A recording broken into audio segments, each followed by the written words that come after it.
جس بہو کو وہ اپنی بیٹی سمجھ کر گھر لائی تھی اسی نے ایک دن ماں کو ایک چھوٹے سے کمرے میں بند کر دیا۔ دروازے پر تالا لگا کر بہو نے کہا، اب آپ یہیں رہیں گی، باہر آنے کی کوئی ضرورت نہیں۔ بوڑھی ماں نے کانپتی ہوئی آواز میں پوچھا، بیٹی آخر مجھ سے ایسا کیا قصور ہو گیا؟ بہو نے سرد لہجے میں جواب دیا، آپ کا قصور صرف یہ ہے کہ آپ میرے شوہر کی ماں ہیں۔ اور پھر اس گھر میں وہ ظلم شروع ہوا جس کا بیٹے کو برسوں تک ذرا سا بھی علم نہ ہوا۔ ایک چھوٹے سے شہر میں زبیدہ بی بی اپنے اکلوتے بیٹے حارث کے ساتھ رہتی تھی۔ حارث کے والد کا انتقال کئی سال پہلے ہو چکا تھا اور زبیدہ نے اکیلے ہی اپنے بیٹے کو بڑا کیا تھا۔ وہ دوسروں کے گھروں میں سلائی کرتی اور چھوٹے موٹے کام کر کے اپنے بیٹے کی ہر ضرورت پوری کرتی تھی۔ حارث بچپن سے اپنی ماں کی محنت دیکھتا آیا تھا اور دل میں اپنی ماں کے لیے بہت محبت رکھتا تھا۔ وہ اکثر اپنی ماں سے کہا کرتا تھا، امی ایک دن میں بہت پیسہ کماؤں گا اور آپ کو کبھی کام نہیں کرنے دوں گا۔ زبیدہ بی بی مسکرا کر کہتی، بیٹا مجھے تمہاری دولت نہیں، تمہاری خوشی چاہیے۔ وقت گزرتا گیا اور حارث جوان ہو گیا، مگر اس کی زندگی میں ایک بڑی کمی تھی۔ اس کی آمدنی اتنی نہیں تھی کہ وہ اپنی ماں کے لیے ایک اچھا گھر اور بہتر زندگی خرید سکتا۔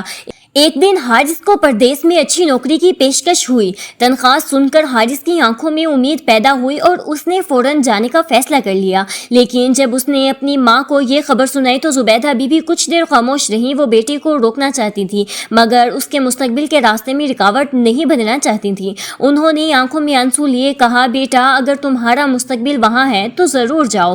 حارث نے ماں کا ہاتھ پکڑ کر کہا، امی میں صرف کچھ سال کے لیے جا رہا ہوں، پھر آپ کو اپنے پاس بلا لوں گا۔ زبیدہ بی بی نے کہا، مجھے کہیں نہیں جانا بیٹا، تم بس خوش رہنا۔ پردیس جانے سے پہلے حارث نے اپنی ماں کی بہت سی ضروریات پوری کر دیں۔ اس نے گھر کا خرچ دیا اور ہر مہینے باقاعدگی سے پیسے بھیجنے کا وعدہ کیا۔ چند ہفتوں بعد حارث پردیس چلا گیا اور زبیدہ بی بی پہلی بار اپنے بڑے گھر میں بالکل اکیلی رہ گئی۔ شروع کے دنوں میں حارث روز اپنی ماں کو فون کرتا تھا اور دیر تک ان سے باتیں کرتا تھا۔ زبیدہ بی بی اپنے بیٹے کی آواز سن کر خوش ہو جاتی اور ہر بار یہی کہتی، بیٹا اپنا خیال رکھنا۔ کچھ مہینوں بعد حارث کی زندگی بہت مصروف ہو گئی اور فون کرنے کا وقت کم ہوتا گیا۔ اسی دوران حارث کی شادی کی بات چلی اور اس نے اپنی ماں کی پسند سے عائشہ سے شادی کر لی۔ عائشہ بظاہر بہت نرم مزاج اور سمجھدار لڑکی تھی اور زبیدہ بی بی نے اسے اپنی بیٹی کی طرح قبول کر لیا۔ شادی کے بعد عائشہ اسی گھر میں رہنے لگی اور حارث نے اسے سمجھایا کہ میری ماں کا خیال رکھنا، وہ اب تمہاری بھی ماں ہے۔ عائشہ نے مسکرا کر جواب دیا، آپ بالکل فکر نہ کریں، میں امی کو کبھی شکایت کا موقع نہیں دوں گی۔ شروع میں واقعی عائشہ اپنی ساس کے ساتھ بہت اچھا برتاؤ کرتی رہی۔ وہ ان کے لیے کھانا بناتی، ان کے کپڑے دھوتی اور کبھی کبھی ان کے ساتھ بیٹھ کر باتیں بھی کرتی۔ لیکن کچھ ہی عرصے بعد عائشہ کا رویہ بدلنا شروع ہو گیا۔ اسے لگنے لگا کہ حارث کی ساری محبت اور کمائی پر سب سے زیادہ حق ان کی ماں کا ہے۔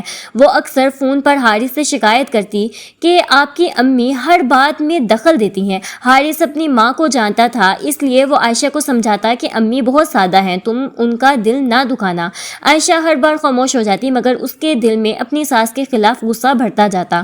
ایک دن عائشہ نے زبیدہ بی بی سے کہا، امی آپ کو اتنی بڑی جگہ کی کیا ضرورت ہے؟ زبیدہ بی بی نے حیرت سے پوچھا، بیٹی میں تو اپنے کمرے میں ہی رہتی ہوں، تمہیں کیا پریشانی ہے؟ عائشہ نے کہا، اگر یہ کمرہ بھی خالی ہو جائے تو گھر میں بہت جگہ بن سکتی ہے۔ زبیدہ بی بی نے کچھ جواب نہ دیا اور خاموشی سے اپنے کمرے میں چلی گئی۔ اس دن پہلی بار ان کے دل میں خیال آیا کہ شاید بہو اب انہیں اپنے گھر میں بہت سمجھنے لگی ہے۔ کچھ دن بعد عائشہ نے گھر کا خرچ بھی بدل دیا اور زبیدہ بی بی کے کھانے پینے کی کمی کر دی۔ جب زبیدہ بی بی پوچھتی تو عائشہ کہتی، امی ڈاکٹر نے کہا ہے کہ آپ کم کھایا کریں، حالانکہ کسی ڈاکٹر نے ایسی کوئی بات نہیں کہی تھی۔ زبیدہ بی بی خاموش رہتی کیونکہ وہ اپنے بیٹے سے بہو کی شکایت نہیں کرنا چاہتی تھی۔ وہ ڈرتی تھی کہ کہیں حارث اور عائشہ کے درمیان ان کی وجہ سے اختلاف نہ ہو جائے۔ ایک رات زبیدہ بی بی کی طبیعت بہت خراب ہو گئی۔ انہوں نے عائشہ کو آواز دی، بیٹی ذرا پانی دے دو، میری طبیعت بہت خراب ہے۔ عائشہ نے اندر سے جواب دیا، امی میں سو رہی ہوں، صبح دیکھتے ہیں۔ بوڑھی ماں پوری رات پیاسی اور تکلیف میں پڑی رہی۔ صبح عائشہ نے کمرے کا دروازہ دروازہ کھولا تو زبیدہ بی بی کمزور حالت میں بستر پر بیٹھی تھی۔ عائشہ نے بے پرواہی سے کہا آپ کو اگر کچھ چاہیے ہو تو خود لیا کریں، میں ہر وقت آپ کے پاس نہیں بیٹھ سکتی۔ زبیدہ بی بی نے نظریں جھکا لی اور صرف اتنا کہا ٹھیک ہے بیٹی۔ اسی دن عائشہ نے ایک ایسا فیصلہ کیا جس نے زبیدہ بی بی کی پوری زندگی بدل دی۔ اس نے گھر کے پچھلے حصے میں موجود ایک چھوٹے سے اسٹور روم کو صاف کیا اور وہاں ایک بستر رکھ دیا۔ پھر زبیدہ بی بی سے کہا امی اب آپ کچھ دن یہاں آرام کریں گی۔ زبیدہ بی بی نے کمرے کو دیکھا اور پوچھا بیٹی یہاں کیوں؟ عائشہ نے کہا آپ کے لیے یہ کمرہ زیادہ بہتر ہے، یہاں سکون رہے گا۔ زبیدہ بی بی سمجھ گئی تھی کہ اصل بات سکون کی نہیں بلکہ انہیں گھر سے الگ کرنے کی ہے۔ وہ خاموشی سے اس کمرے میں چلی گئی اور اللہ کا نام لے کر بیٹھ گئی۔ کچھ دن بعد عائشہ نے اس کمرے کا دروازہ باہر سے بند کرنا شروع کر دیا۔ پہلے زبیدہ بی بی نے سمجھا کہ شاید یہ اتفاق ہے، مگر جب کئی دن تک یہی ہوتا رہا تو انہیں حقیقت سمجھ آ گئی۔ ایک دن انہوں نے عائشہ سے پوچھا بیٹی تم دروازہ کیوں باہر سے بند کرتی ہو؟ عائشہ نے سخت لہجے میں کہا کیونکہ آپ بار بار باہر آتی ہیں اور گھر کا کام خراب ہوتا ہے۔ زبیدہ بی بی کی آنکھوں میں آنسو آ گئے مگر انہوں نے کوئی جواب نہیں دیا۔ اب ان کی دنیا وہ چھوٹا سا کمرہ بن چکی تھی جس کی کھڑکی صرف آسمان کا ایک چھوٹا سا حصہ نظر آتا تھا۔ حارث جب فون کرتا تو عائشہ پہلے ہی زبیدہ بی بی کو سمجھا دیتی امی اگر آپ نے کوئی شکایت کی تو میں حارث سے کہہ دوں گی کہ میں یہ گھر چھوڑ کر جا رہی ہوں۔ زبیدہ بی بی اپنے بیٹے کا گھر برباد نہیں کرنا چاہتی تھی، اس لیے وہ ہر بات جھوٹ بول دیتی۔ حارث پوچھتا امی آپ خوش ہیں؟ وہ مسکرا کر کہتی ہاں بیٹا میں بہت خوش ہوں، تم اپنی فکر کرو۔ حارث کو کیا معلوم تھا کہ جس ماں کی آواز میں اسے اطمینان سنائی دے رہا ہے وہ دراصل اپنے آنسو چھپا رہی ہے۔ دن گزرتے گئے اور زبیدہ بی بی کی صحت خراب ہوتی گئی۔ کبھی انہیں 2 وقت کا کھانا ملتا اور کبھی صرف خشک روٹی سے گزارا کرنا پڑتا۔ کئی بار وہ پوری رات اپنے بیٹے کی تصویر ہاتھ میں لے کر روتی رہتی۔ وہ صرف یہی دعا کرتی یا اللہ میرے بیٹے کو کبھی میرے دکھ کا احساس نہ ہونے دینا، بس اسے خوش رکھنا۔ ایک دن عائشہ گھر سے باہر گئی ہوئی تھی اور دروازہ صحیح بند نہیں تھا۔ زبیدہ بی بی نے ہمت کی اور آہستہ آہستہ اپنے کمرے سے باہر نکلی۔ وہ کئی دن بعد کھلی ہوا میں آئی تھی۔ انہوں نے صحن میں کھڑے ہو کر آسمان کی طرف دیکھا اور ان کی آنکھوں سے آنسو بہنے لگے۔ اسی وقت پڑوس کی ایک عورت نے انہیں دیکھ لیا۔ وہ حیران ہو کر ان کے پاس آئی اور پوچھا زبیدہ بہن آپ اتنے دنوں سے نظر کیوں نہیں آ رہی تھی؟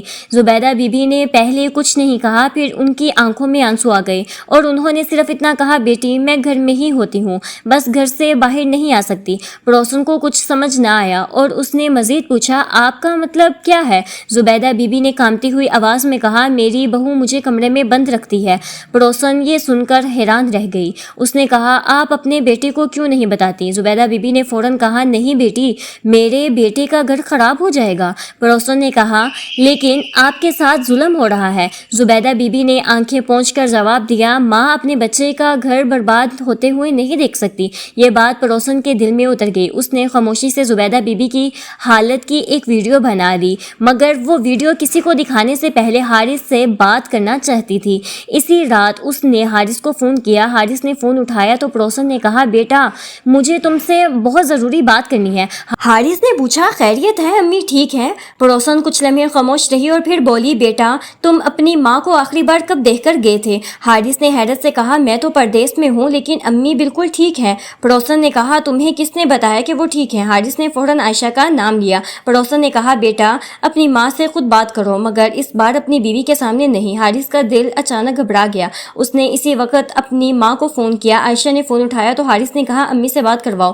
عائشہ نے کہا وہ سو رہی ہیں، صبح بات کر لینا۔ حارث نے پہلی بار سخت لہجے میں کہا مجھے ابھی اپنی ماں سے بات کرنی ہے۔ عائشہ نے فوراً ماں کو فون دیا۔ حارث نے پوچھا امی آپ ٹھیک ہیں؟ زبیدہ بی بی چند لمحے خاموش رہیں اور پھر بولی ہاں بیٹا میں ٹھیک ہوں۔ حارث نے کہا امی سچ بتائیں آپ کی آواز ایسی کیوں ہے؟ ماں نے کہا کچھ نہیں بیٹا عمر ہو گئی ہے، آواز ایسی ہی ہو گئی ہے۔ حارث نے پھر پوچھا امی آپ کہاں بیٹھی ہیں؟ زبیدہ بی بی نے کہا اپنے کمرے میں۔ حارث نے کہا کھڑکی کھلی ہے؟ ماں نے جواب دیا نہیں بیٹا یہاں کھڑکی بہت چھوٹی ہے۔ حارث چند لمحوں کے لیے خاموش ہو گیا۔ اس نے عائشہ سے پوچھا امی کا کمرہ اتنا چھوٹا کب سے ہو گیا؟ عائشہ کے پاس کوئی جواب نہیں تھا۔ حارث نے فوراً ٹکٹ بک کرائی اور اگلی ہی پرواز میں وطن واپس آ گیا۔ اگلے دن جب حارث گھر پہنچا تو عائشہ نے اسے روکنے کی بہت کوشش کی مگر حارث سیدھا اپنی ماں کے کمرے کی طرف گیا۔ دروازہ کھولا تو سامنے اپنی ماں کو دیکھ کر اس کے قدم رک گئے۔ وہ ماں جو کبھی اسے سینے سے لگا کر سلاتی تھی آج کمزور ہو کر ایک بستر پر بیٹھی تھی۔ حارث ماں کے قدموں میں گر گیا اور روتے ہوئے بولا، امی آپ نے مجھے کیوں نہیں بتایا؟ زبیدہ بی بی نے بیٹے کے سر پر ہاتھ رکھا اور کہا، میں تمہیں پریشان نہیں کرنا چاہتی تھی۔ حارث پھوٹ پھوٹ کر رونے لگا اور بولا، میں پردیس میں پیسے کماتا رہا مگر اپنی ماں کا حال تک نہ جان سکا۔ ماں نے کہا، بیٹا تم نے مجھے کبھی دکھ نہیں دیا، بس حالات نے مجھے دکھ دیا ہے۔ حارث نے عائشہ کی طرف دیکھا اور پوچھا، کیا یہ سب سچ ہے؟ عائشہ خاموش کھڑی رہی۔ حارث نے کہا، میں نے تمہیں اپنی ماں کی حفاظت کی ذمہ داری دی تھی، قید کرنے کی نہیں۔ عائشہ رونے لگی اور کہنے لگی، مجھ سے غلطی ہو گئی۔ حارث نے کہا، غلطی ایک دن ہوتی ہے، تم نے یہ ظلم مہینوں تک کیا ہے۔ عائشہ نے ہاتھ جوڑ کر معافی مانگی مگر حارث کا دل اپنی ماں کی حالت دیکھ کر ٹوٹ چکا تھا۔ اس نے اپنی ماں کو کمرے سے باہر نکالا اور صحن میں لا کر بٹھایا۔ زبیدہ بی بی نے کھلی ہوا میں گہری سانس لی اور آسمان کی طرف دیکھا۔ حارث نے ماں کے قدموں میں بیٹھ کر کہا، امی آج سے آپ کبھی اکیلی نہیں رہیں گی۔ ماں نے کہا، بیٹا مجھے اپنے پاس رکھو یا کہیں اور، بس اپنے دل میں میرے لیے جگہ رکھنا۔ حارث نے ماں کو گلے لگایا اور کہا، امی میرے دل میں جو جگہ آپ کی تھی اسے میں نے دنیا کی مصروفیات میں بھلا دیا تھا۔ زبیدہ بی بی نے بیٹے کو معاف کر دیا کیونکہ ماں کا دل اولاد سے بدلہ نہیں لیتا، صرف اولاد کی خوشی چاہتا ہے۔ کچھ دن بعد حارث نے اپنی ماں کے لیے ایک الگ خوبصورت گھر لیا۔ اس نے ماں کے علاج کا انتظام کیا اور ہر روز خود ان کے پاس بیٹھنے لگا۔ عائشہ کو بھی اپنی غلطی کا احساس ہو چکا تھا۔ اس نے زبیدہ بی بی کے قدموں میں بیٹھ کر کہا، امی اگر ممکن ہو تو مجھے معاف کر دیں۔ زبیدہ بی بی نے کچھ دیر اسے دیکھا اور پھر اس کے سر پر ہاتھ رکھ دیا۔ انہوں نے کہا، بیٹی میں تمہیں معاف کرتی ہوں مگر کبھی کسی بوڑھی ماں کو بوجھ مت سمجھنا۔ عائشہ نے روتے ہوئے وعدہ کیا کہ وہ آئندہ کبھی کسی ماں کا دل نہیں دکھائے گی۔ حارث نے اپنی زندگی میں ایک بات ہمیشہ کے لیے یاد کر لی۔ اس نے سمجھ لیا کہ پردیس میں کمائی ہوئی دولت اس وقت بے معنی ہو جاتی ہے جب گھر میں ماں اکیلی آنسو بہا رہی ہو۔ وہ اکثر اپنی ماں سے کہتا، امی آپ نے مجھے بچپن میں سنبھالا تھا، اب میری باری ہے کہ میں آپ کو سنبھالوں۔ زبیدہ بی بی مسکرا کر کہتی، بیٹا مجھے تم سے کچھ نہیں چاہیے، بس تم میرے پاس بیٹھ جایا کرو۔ اور حارث ہر بار اپنی ماں کے پاس بیٹھ کر سوچتا کہ اگر اس دن پڑوسن اسے حقیقت نہ بتاتی تو شاید وہ اپنی ماں کو ہمیشہ کے لیے کھو دیتا۔ یہ کہانی ہمیں یاد دلاتی ہے کہ ماں کو دولت نہیں، اولاد کا وقت اور عزت چاہیے۔ پردیس جانے والے بیٹے اپنی مصروف زندگی میں ماں کی آواز ضرور سنیں، کیونکہ کبھی کبھی ایک ماں اپنی آنسو چھپا کر صرف یہی کہتی ہے، میں ٹھیک ہوں بیٹا۔ اور یاد رکھیں، ماں کے دل سے نکلی ہوئی دعا زندگی بدل سکتی ہے، لیکن ماں کے دل سے نکلا ہوا آنسو انسان کی پوری دنیا بدلنے کی طاقت رکھتا ہے۔